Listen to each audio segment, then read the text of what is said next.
High বন্ধুরা, আজকে তোমাদের জন্য একটা সুন্দর সুন্দর সুন্দর সুযোগ নিয়ে আসছি। যাদের এয়ারটেল সিম তাদের ক্ষেত্রে এই জিনিসটা প্রযোজ্য। তোমরা 1 জিবি ডেটা ফ্রিতে পেয়ে যাবে যাদের তোমরা এয়ারটেল সিম ইউজ করো। এত সুখবর কোথাও তোমরা পাবে না। এই সুখবরটা তোমরা হাতছাড়া না করে পুরো ভিডিওটি শেষ পর্যন্ত দেখতে থাকো। জাস্ট একটা কোড তোমাকে ডায়াল করতে হবে, তাহলেই তুমি 1 জিবি ডেটা ফ্রি পেয়ে যাবে।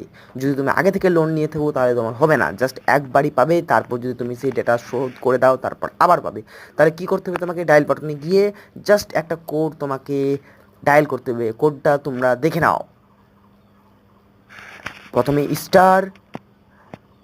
*567*3# এটা ক্লিক করার পর ডায়াল করে দেবে। দেখবে তোমাদের 1 জিবির লোন ডাটা হয়ে যাবে। আমি 1 জিবির লোন নিয়ে নিচ্ছি, সেই জন্য আমাকে দেখাচ্ছে যে আমাকে আগে পে করতে হবে, তারপরে আরেক জিবি দিবে। তো তোমরা এভাবে যারা ইউজ করনি, যারা জানো না, তারা এইভাবে এই কোডটি ডায়াল করে 1 জিবি ডাটা ফ্রিতে পেয়ে যাবে।